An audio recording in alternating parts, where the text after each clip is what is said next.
COVID. So that would be like 2+ hours out of his day. Yeah. Very. I don't know if you did the workout today. It was tough. No, I think I've been overdoing it. I just took off today. Oh yeah, that's right. You and your 6, 7 days in a row. I'll go tomorrow. Okay, Yeah, gotcha. it's like I have to go. No, it's okay. You don't have to go. There's Yeah. a good one you said. It looked like a good one. Yeah, and burpees are terrible. Yeah, no matter what. Horrible. They But are. I That's did probably why I didn't come today. it. Could be Oh part. yeah, I think I remember you saying you look at the workouts before. Yeah, But I don't want to know. that's true. Okay. Okay, so I guess we'll get started now with our program. Let Katie in. Yes.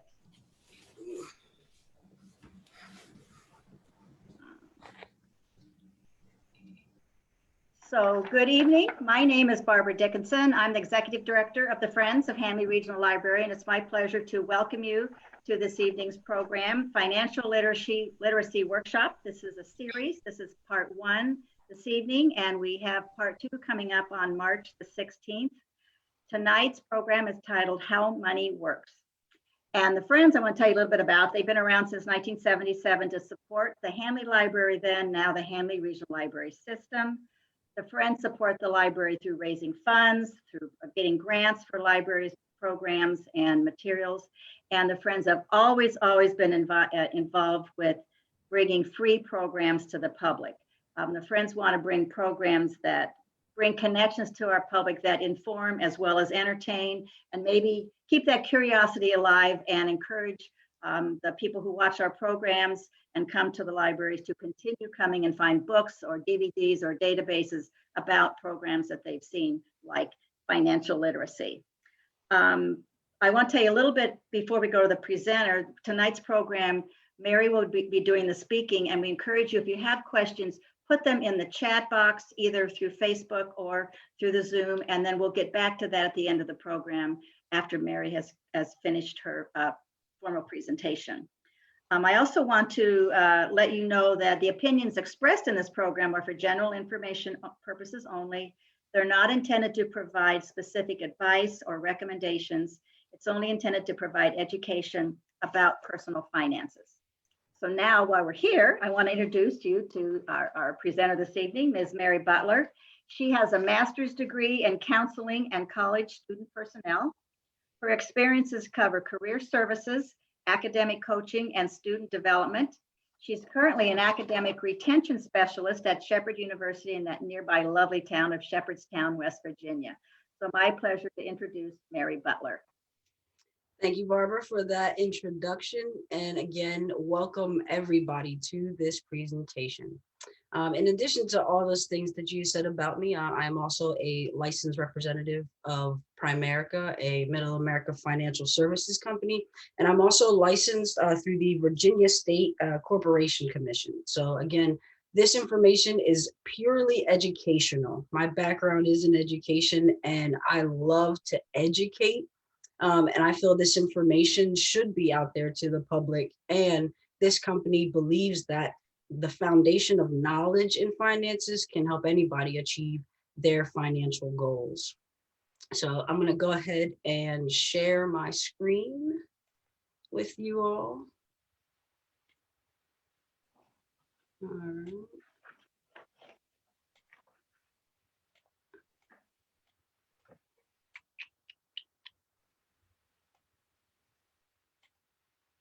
Okay, and if anybody has any issues with seeing anything, please let me know. You can feel free to unmute yourselves and let me know, or put it in the chat. And Barbara or Cheryl, can you guys monitor that chat as we're going through? Because when I share my screen, I can't see the chat.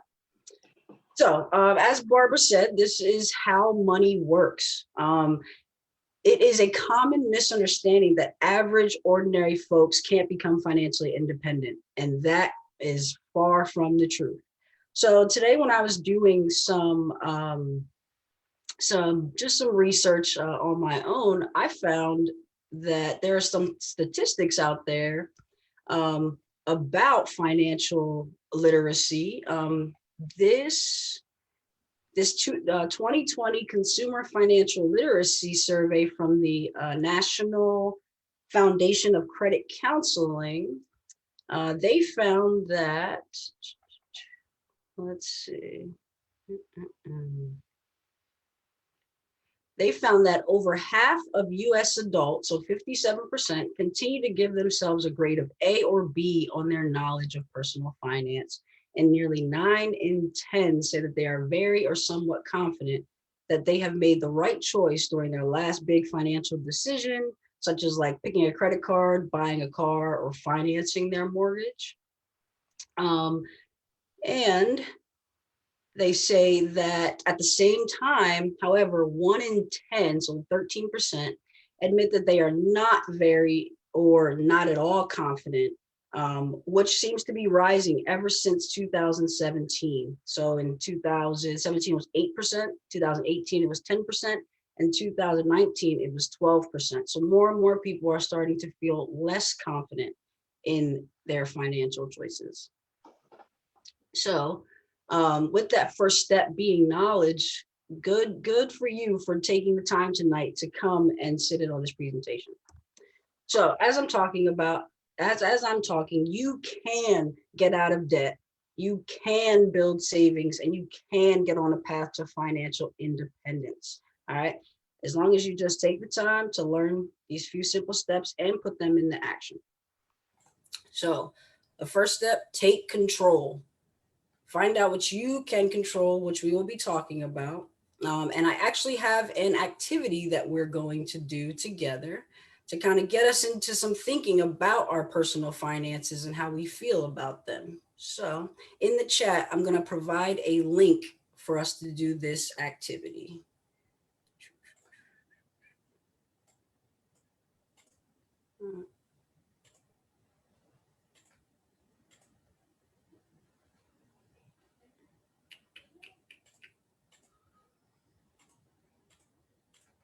All right.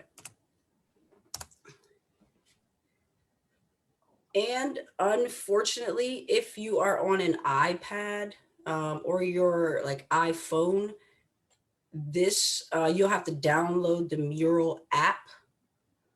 But if you're on a computer, you should be able to use it. So the Mural is something I use in my teaching, and it provides us an opportunity to share some of our insights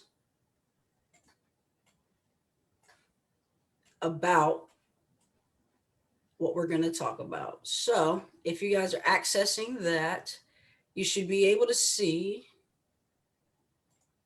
2 questions on your screen.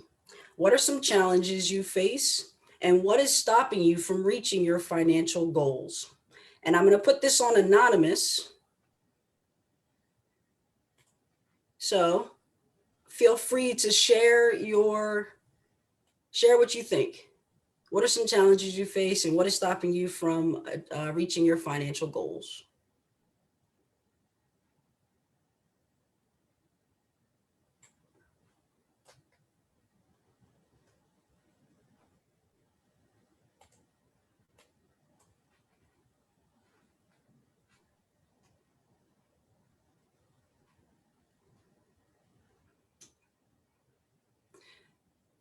So if you guys can see, you guys can just click in there and you can start typing your answer.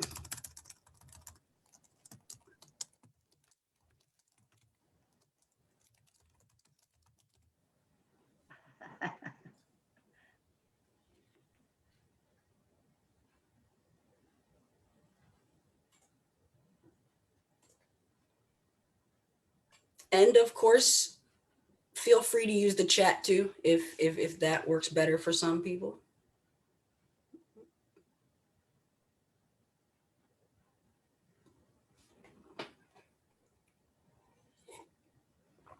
So we'll take about less than 30 more seconds for any more to pop up.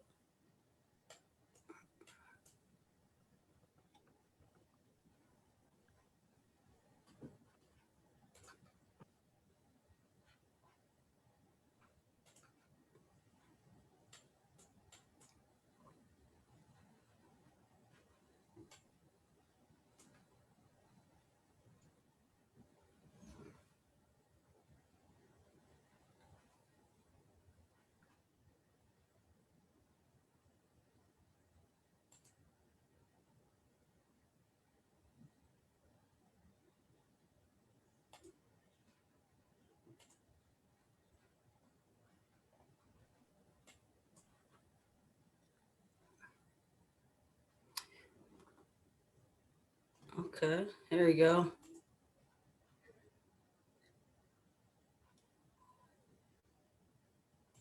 Perfect. Okay, saving to retire, don't have enough money. All right, good. We will go with those. Awesome.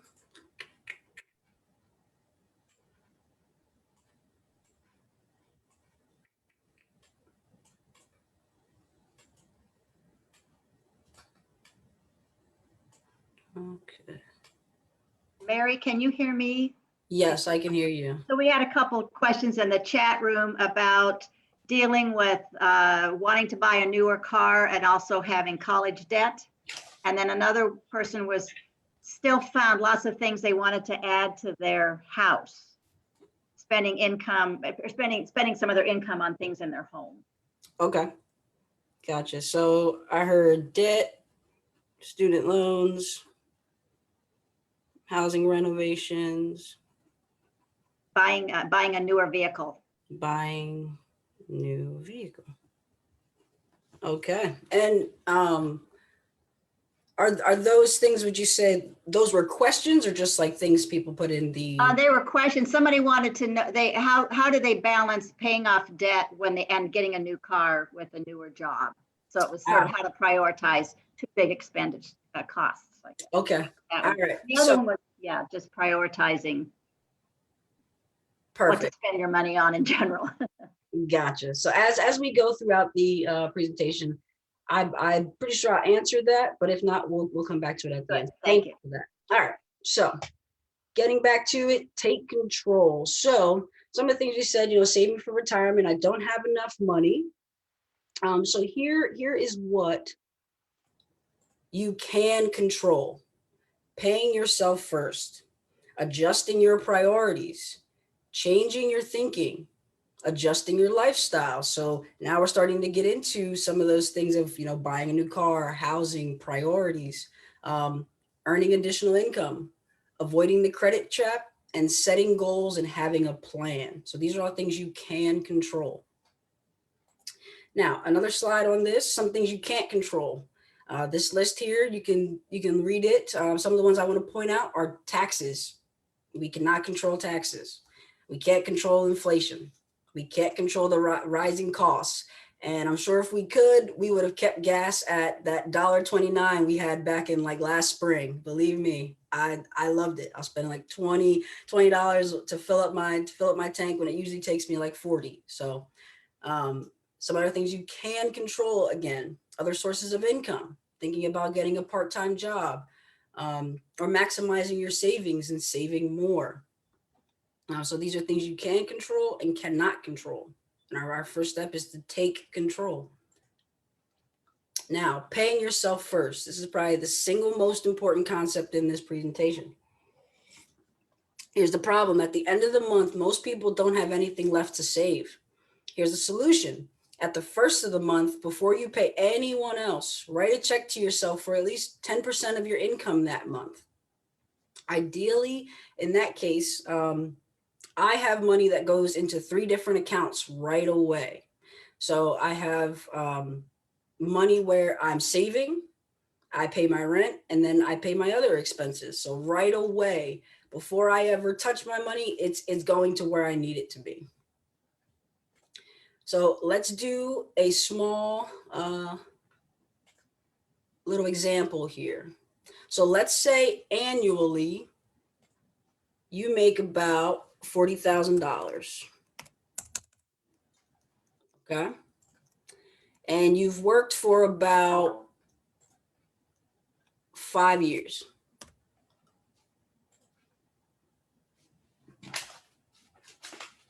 So that would equal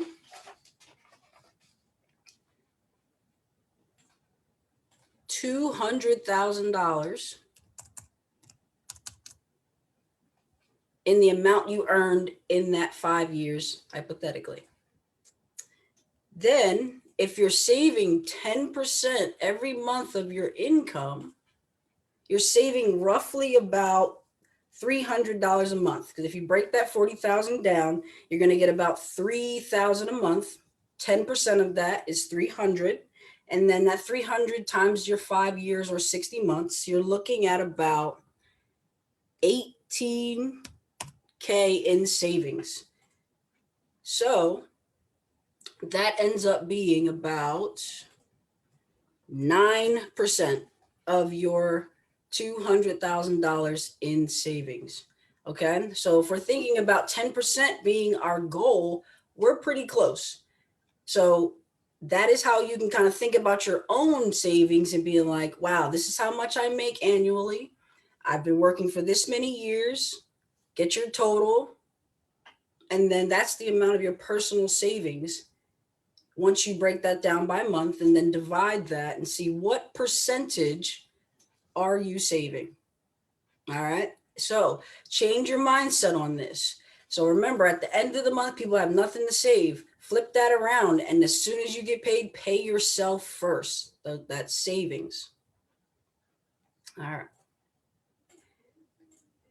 Next, you should have these three to complete a savings program. An emergency fund. This is about 3 to 6 months of your salary or your income. So if we're sticking with our $40,000, 3 months of your income per month, that's about $900 to about $1,800 or $18,000 that you have in an emergency fund. I know a lot of people, since the pandemic has happened, are really starting to look in the mirror and start thinking about, do I have enough money to help me and my family when unexpected expenses come, such as what we've seen. Your short-term savings, I'd say, is about 6 to 24 months. So this is something if you're saving for a new computer or perhaps a vacation. In my case, I have my wedding coming up at the end of the year that I'm saving for. My fiance and I started saving last year. So I know someone was interested in talking about buying a new car.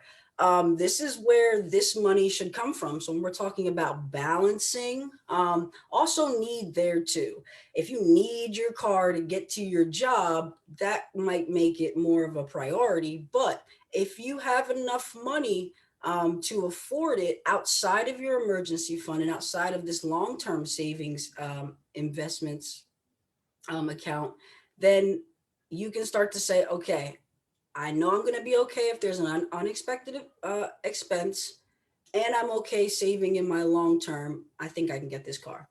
So when we talk about long-term savings, this I'd say is like 24 months, 2 years and beyond. So now we're talking about college funds. We're talking about retirement savings, things long-term. And you can use investment vehicles for these, such as mutual funds, high interest savings accounts.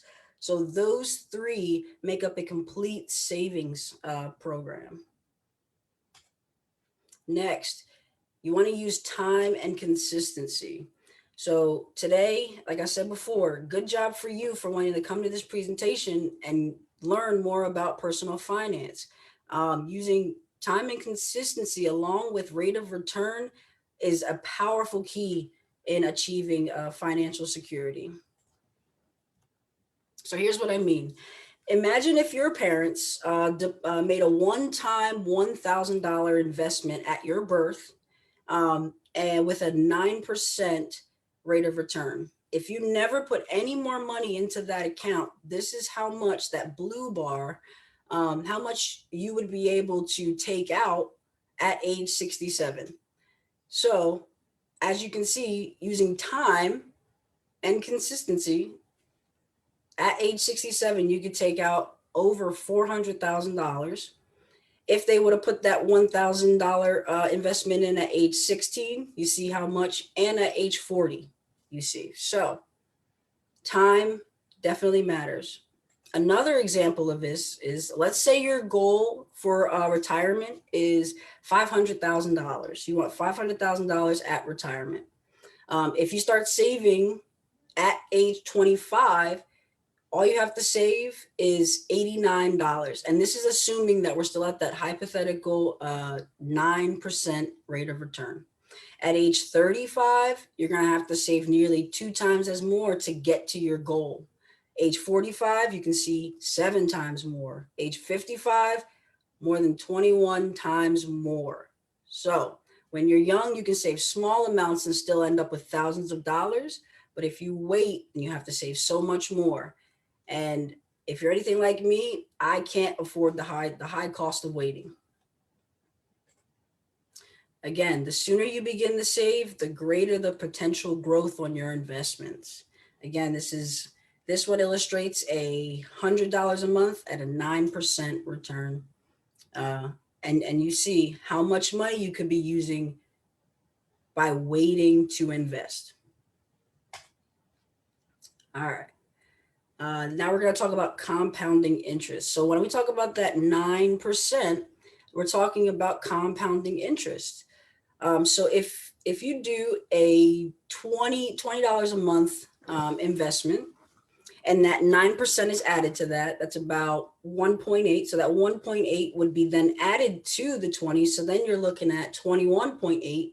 And then that 9% is then applied to the 21.8. And then it's compounding on each other year over year. And that's how we get these numbers. So $20 a month, 9% in 40 years. For the $20 investment, we're looking at over $94,000. $100 a month, we're looking at over $470,000. Again, compound interest. And anybody familiar with the rule of 72? Anybody at all? You can feel free to unmute yourself and say yeah or no, or that's okay. No. No? Okay. So this rule is also called the banker's rule. So this is your money will double at a certain point determined by dividing 72 by the percent of interest. So this chart, you can see that at 3%, a $10,000 investment will double in 24 years. So we're taking 72 and dividing it by 3, that 3%, and 72 divided by 3, 24. Same thing with 72 at 12% now. That $10,000 investment will take 6 years to double. So based on the rule of 72, a one-time contribution of $10,000 doubles 6 times more at a 12% rate than a 3% rate. Okay, so this is where we're talking about time, starting early, and consistency with that rate of return. And Albert Einstein, this quote here says, compound interest is the most powerful force in the universe. And that is true. It's interest on interest. All right, so let's go back to our example of if your parents made that one-time investment at 3%, or that one-time investment for you. And as you can see, at 9%, how much more we can get because of that interest on interest, higher rate of return, more than that 3%.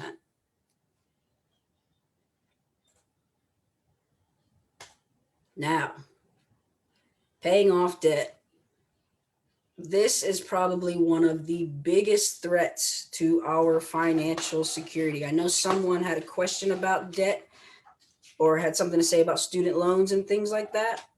Yes, I too have student loans, and I have been paying close attention to this latest administration's handle on student loans. You know, if you're paying attention, there have been some leeway given on interest payments and not having to make payments for now.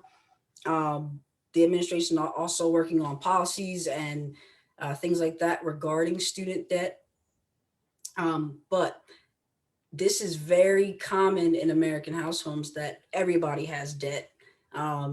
If you guys feel comfortable, just to see how common this is, definitely go ahead and in the chat, just type the word debt, because I know we all have it. We all have debt.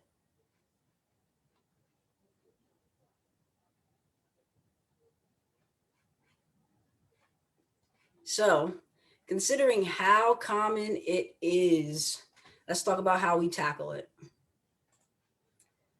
So remember that compounding interest I talked about, that interest on interest? Well, yep, there we go. The chat's firing up, firing up. Good job. Nice. All right. So another thing, you're not alone. We all have debt.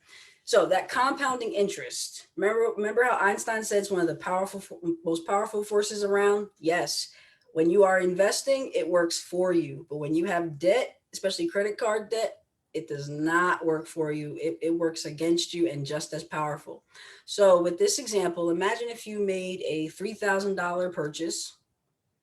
Let's just say $3,000 TV. You got that TV. If you make the minimum payments with an 18% interest rate, you can see how much interest is going to be applied to that, how much you're going to pay in total, and it's actually going to take you over 10 years to pay that off. So when you make your minimum payment, the credit card company then will take that interest rate and apply it to your principal, add that interest, and then once they go to apply that interest rate again, they're doing it now on the new principal. So on your credit card information, there is a big black box that tells you all this information.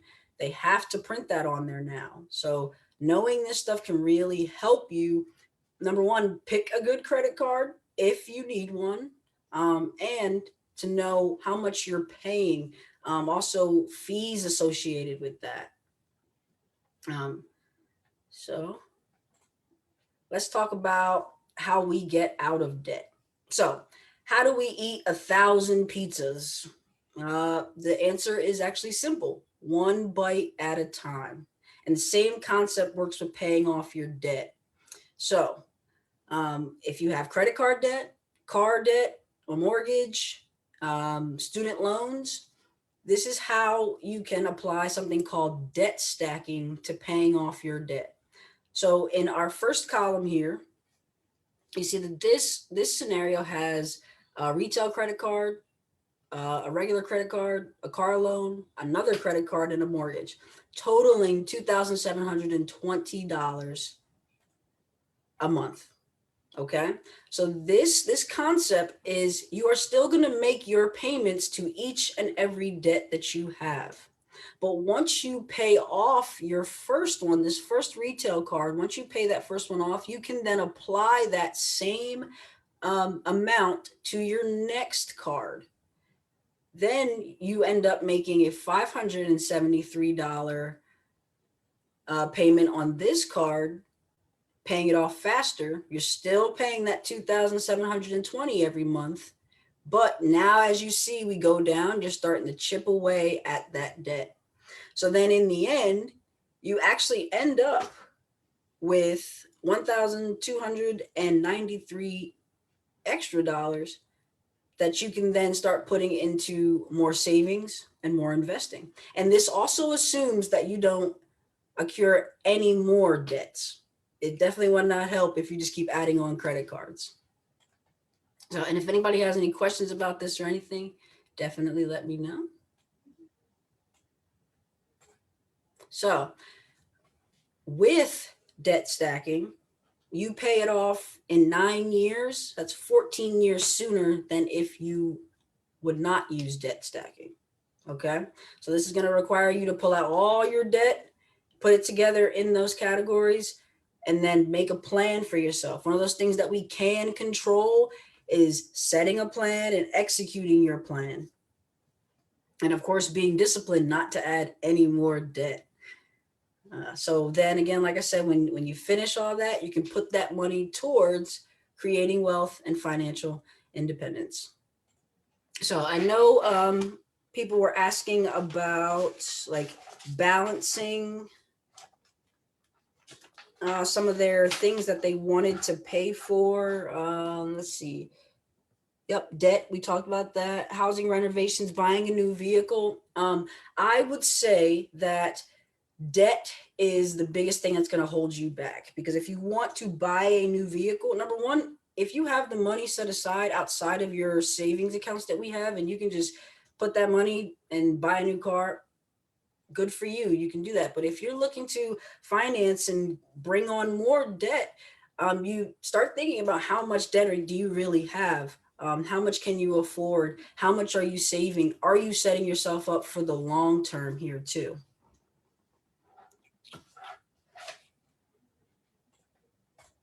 Okay, so here we go. Avoid these common credit mistakes.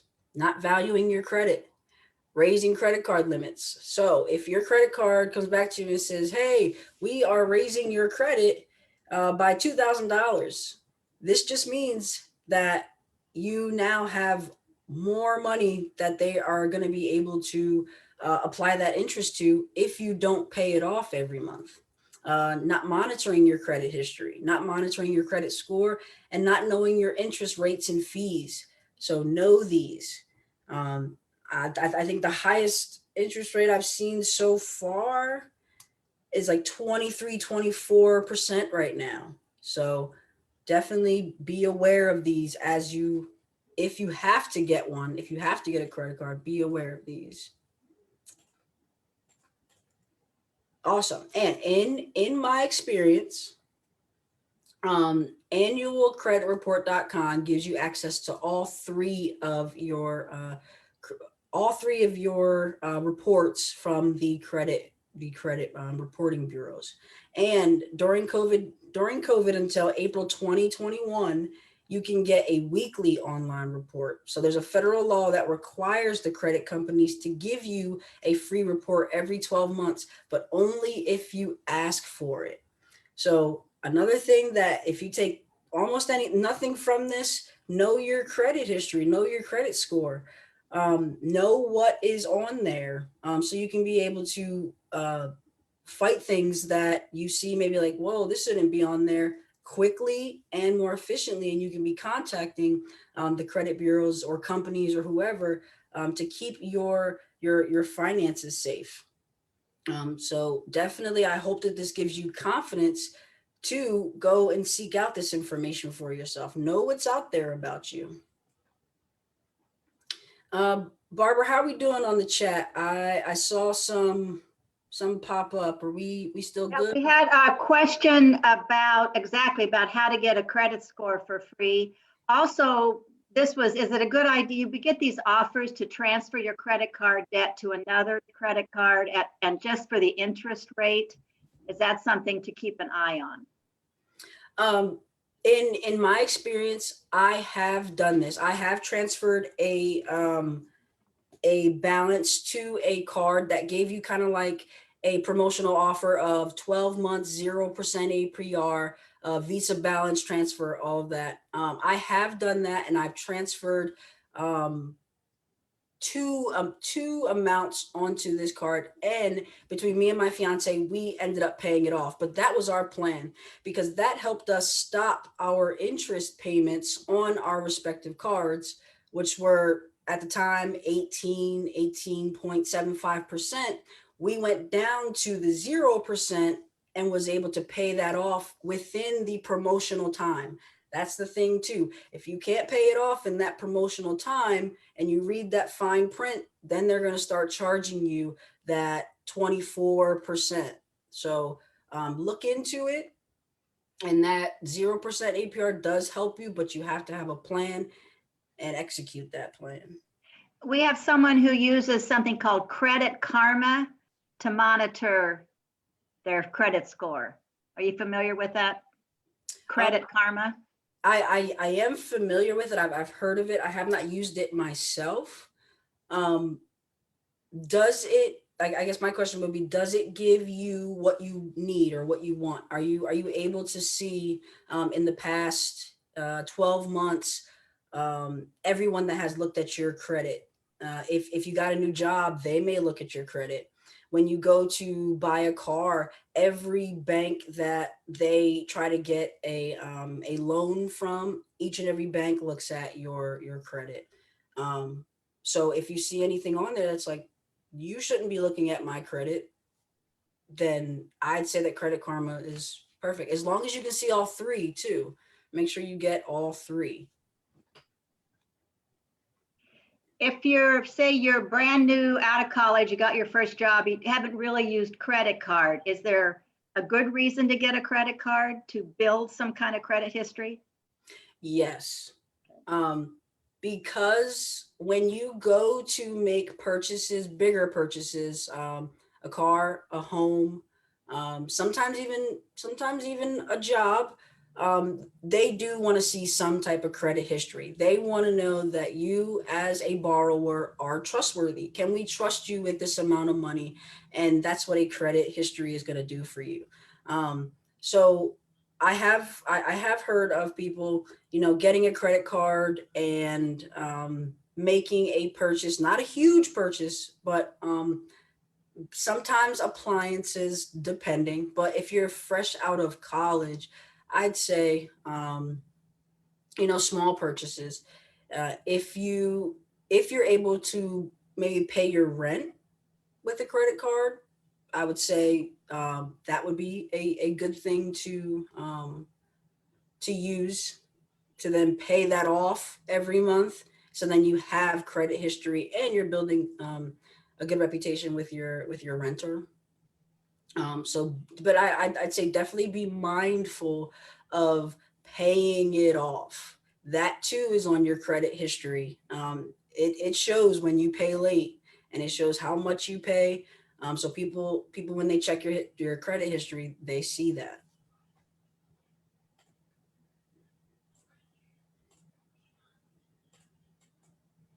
Are we good to move on then, Yeah, Barbara? yeah, sounds good. Yeah. Perfect. All right. So the next thing we're going to talk about is life insurance. So this is probably one of the most important expenditures for the average family, and it can be misunderstood. So life insurance purchase should be a major difference in family security should one of the primary breadwinners die. Unfortunately, that is a fact of life. And if the spouse who makes the money dies, is your family protected? So this is something that I would recommend for families. If you are a single person, um, you probably don't need it, but families definitely. So here are a couple questions. How much is your car worth? We definitely insure our cars, partly because we have to, but also I don't know too many people that just have $21,000 to fix their car if they get into a car accident. How much is your house worth? You insure that. So how much is your life worth? Probably a lot more than your car or your house. I will bet money on it. So think about insuring your life of you or your spouse. Now, the theory of decreasing responsibility. This theory suggests that when you're younger and you have your family, you have more responsibilities. So, therefore, you have an increased need for that death protection or that life insurance. So, you buy low cost death protection and enough to protect your loss of your earning power. So, when you're young, you have that higher debt, student loan debt, car debt, mortgage. You have children that need to be taken care of. And a loss of income at this stage when you're young would be devastating. How would they, if you think about that, how would your family fare if something like that were to happen? So then, as you get older, your responsibilities are less. Your children have grown up; they're on their own; they're saving themselves. Um, you have lower debt because you've been paying it off. Your mortgage is paid off, and now your retirement income is what you need. So there's less need for death protection because now you've become self-insured. You've saved your money in a promising investing program. You started early. You got your best rate of return doing that math with the 72, getting to that 12% and doubling your money all those years. So there's less need for this death protection. But again, when you're young, this is something you need. So, and thinking about that and putting it all together, you have um, these savings accounts, investments, and this death protection for your family. So here are some of the things that people are saying about term insurance. It's a short-term need for when you need it the most. So I'll let you read some of these statements, but one I'll read is many financial experts recommend term life insurance for the average family. In my opinion, there is only one kind of life insurance that makes sense for the vast majority of us, and that is term life.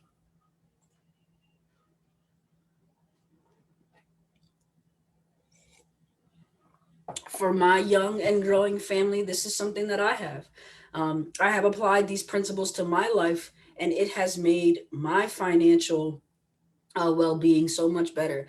I'm also someone that probably takes it a little bit more, and I'm on my phone and I have a spreadsheet and I know where all my money goes at all times. Every time I make a purchase, I put it in my spreadsheet.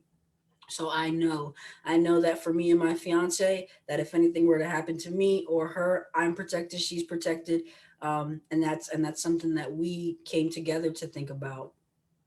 Um, and I am not a high earner, and the field that I'm in, I'm not destined to make $150,000. But by applying these principles, I have a plan for myself, and I feel comfortable with that. And I'm able then to make decisions with my money. So again, um, those of you out there that talk about buying a new vehicle or housing renovations and stuff like that, in full disclosure, I have financed two vehicles in the past 2 years, and one of them I actually want to sell because I want a different car.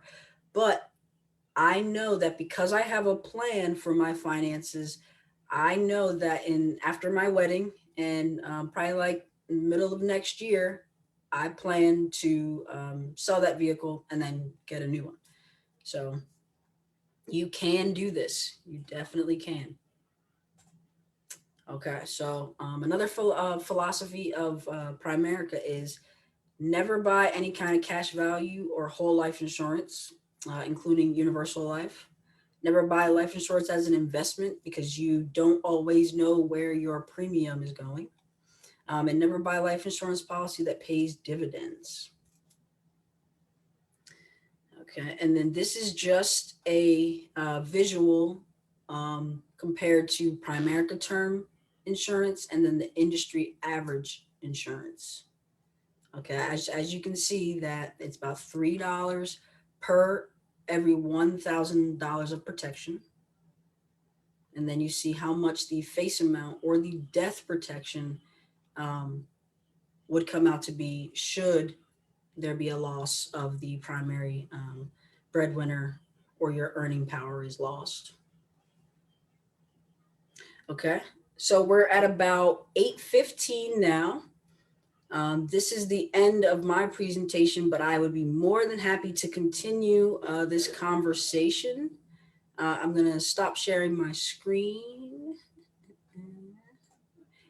And yes, so any other questions or anything that I can? Mary, there was a question about if you had paid up or term life insurance, would there be advantage to if you had needed, there was some health insurance or health care, needed some cash, borrowing it against your health insurance with the plan to pay it back. Ah, Hope I said it right. so yeah, I think so. If I hear the question, is that like is this something I should do question? Yeah. You needed to come up with $5,000. You weren't sure where to get it from. Is your life, and you're 40 years old, is your life insurance policy a place to go? Ah, hmm. I would say no, because term life insurance shouldn't have those options with it. That sounds like more like a whole life or a universal Okay. life. So look at the, okay. Yeah, yep, definitely. Oh yeah, read your policies. Read your policies. That's another thing too. Read all of this stuff. I hope that I can give you some confidence tonight to read all of your financial things that come to you. You can learn so much from this stuff. And take with you all of these tips about how money works, saving. Definitely put yourself first, pay yourself first. So when you have that emergency fund and you need that $5,000, you have it. You have it, right. And you're not having to borrow against things and then jeopardizing your future. So this is definitely the long game. This is not a get rich quick thing, not at all. But it does offer a peace of mind for you and your family. I can definitely say that it's working for me, like I said. So I like how you said the debt stacking really stuck to me because I wish I knew that when I was younger. And I love how you say to pay yourself first. I think people forget that. Yeah, it's really good. Anybody else has questions, feel free to unmute yourself and ask or put it in the chat if you're more comfortable with that. And I want to make sure the housing, I think it was housing renovations that somebody was talking about. I think that all goes into, making sure that you're using the right money. So if it's the housing renovations that you want to do, that to me sounds like a short-term savings plan. So outside of your emergency plan and outside of your retirement savings, if you want that new deck or whatever, save up for that. So 6 to 24 months, can you save that much money to then use that? That way you're not dipping into other things and having to feel financially insecure. You want to stay financially secure for financial independence. And same thing with refinancing. We hear a lot of people are refinancing their homes because the interest rates on mortgages are very advantageous to homeowners. So that's another thing to read the fine print. Yes, read, everybody read. Knowledge. Yeah, knowledge. And this is why I love this stuff, because once you know, you do better. I promise you that is something I will stand on always. So here's someone, she'd like to refi her mortgage to 30 years. So I guess shop around. Yeah. I'm not sure what's they're coming from. Yeah. Yes. So yes, definitely feel empowered to shop around. Ask the questions, get what you want, because it's out there. Mary, how about making budgets for your family? Do you have any suggestions, like groceries and is that March? Is there like a formula? Yep. Attend the March 16th workshop. No. I thought you were saying making budgets for your own kids. Yeah, that's true. Yeah. But honestly, Cheryl, that like groceries and stuff like that. So I can speak from my experience. So the money that I have going into my 3 separate accounts, one of them is specifically where my fiance and I put money in to pay our living expenses, our groceries, our electric and utilities. So once we pay all of our major things, like I said, our rent, our utilities, whatever's left over, that's what we use on our groceries. And it's roughly about $250 that we have. So we cannot spend any more than that. So Cheryl, you know, I go to the gym often. So I myself like to eat a little bit more healthy. I'm actually really into protein chips right now. So share that with me. but they're expensive. But that's where my budget is. I only have this much money. So anything that I can't afford it, because I'm not going to touch my long-term savings. I'm not going to touch my emergency savings, because I need those things. So, yeah. And then, of course, attend the workshop on March 16th. And that would actually be a workshop. So we will be actually working. And Sarah says, we have a rule to shop our pantry first before we go to Oh, the grocery store.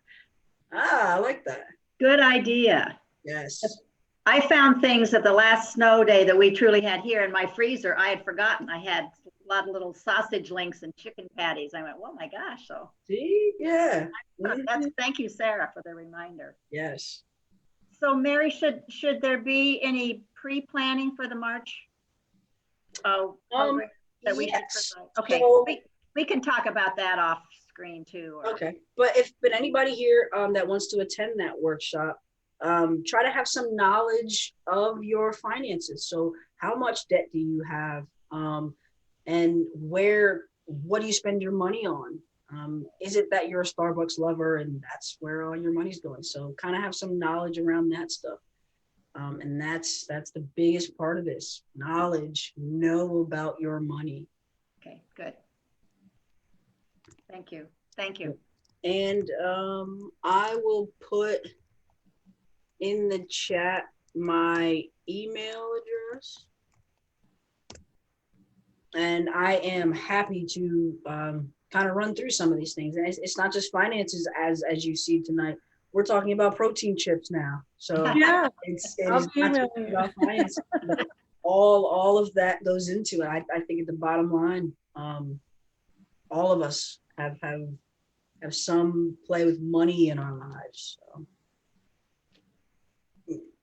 All right. Thank you. Yes. Thank you, Mary. Thank you all for coming. If you have any questions, you can also contact, in addition to Mary, you can contact me at can you share the slides? Okay. There's a question. Can you do that? Yes, I can share that with you, Barbara, and then You could do with me, and I can send an email to everybody that registered for this program and include that in there. So I'll do that for Katie and for everybody that registered for this evening. So just email me that tomorrow morning or when you get. Yes, Thank you. Good question, Katie. Yes. All right. Great. Well, thank everybody for coming. We'll see you in March and share questions with me or Mary. Okay. Thank you. Stay safe, everybody. Thanks, Bye-bye. Mary.